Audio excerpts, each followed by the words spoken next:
coming by, and thank you for the facilities, Warren. You two are unique. Even though you're in different spheres, you've reached a level of success almost legendary. What did you do? What made you different? Warren, we'll start with you, because they're investing. There are a lot of bright people. They've all claimed to read Graham and Dodd. They all claim to be disciplined, and yet there's only one Warren Buffett. Well, I was lucky that I got started early. I mean, it always helps if you get started early. And my dad happened to be in the investment business, so I would go down to his office on Saturdays. And so at age probably 7 or something, I started reading these books that were around the place. And so I had a 15-year jump on many people in a sense, and that helped a lot. And I was always fascinated by it. I mean, I knew what I wanted to do early, and I think that's a huge advantage too. And then you don't need a lot of brains in this business. I mean, I've always said if you got an IQ of 160, give away 30 points to somebody else, because you don't need it in investments. What you do need is emotional stability.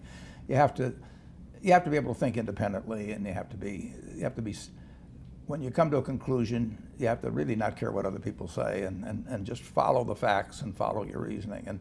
And that's tough for a lot of people. That part I think I was just lucky with. I was born that way. In terms of emotions, it's a truism that in investing, emotions are your enemy. Absolutely. That when the market's good, if you feel good, don't. If you feel bad, you should probably do it. Right. But how did you? What was that extra thing where so many will acknowledge that, and yet we saw in the current crisis they panicked while you went into seemingly potential disasters like GE and Goldman Sachs. Yeah. I can't really tell you the answer. I mean, I didn't learn in school or anything. It never bothered me if people disagreed with what I thought, as long as I felt I knew the facts. I mean, there's a whole bunch of things I don't know a thing about. I just stay away from those.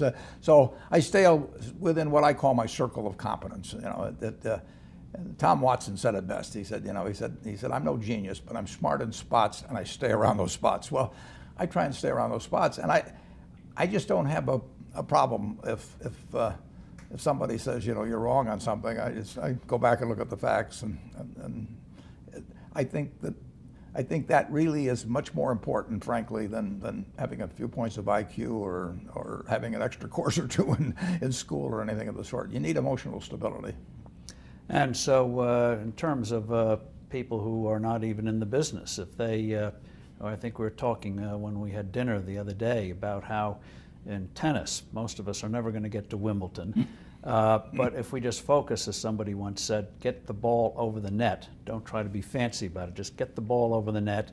You'll do fine. Yeah, and that's a little bit like, I've got this rule, the first rule is don't lose, and the second rule is never forget the first rule. So it really isn't so much having a lot of brilliant decisions. It's just not really having some terrible ones. And frankly, I did learn from Ben Graham how to avoid ever having any disasters in investments.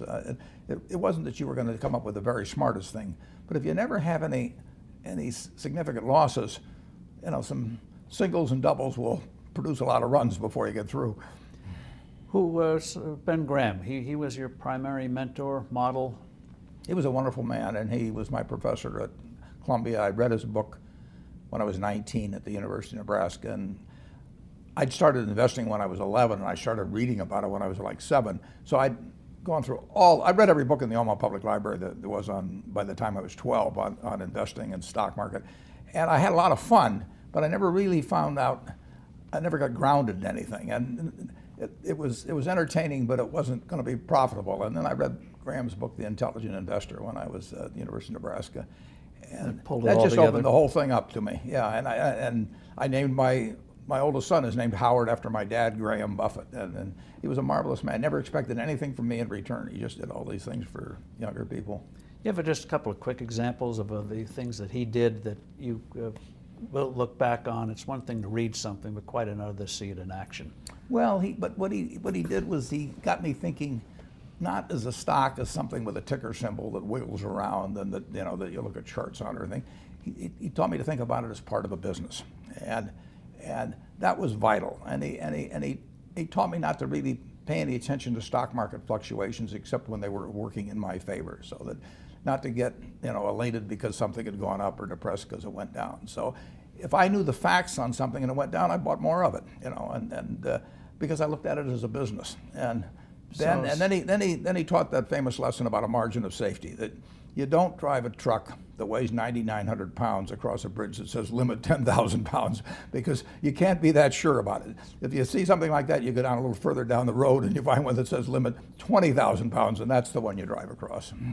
So he, in effect, taught you that stocks weren't just numbers. Numbers That's were right. shorthand for flesh and blood businesses. Absolutely. And Yeah. very easy to overlook. I've never forgotten it.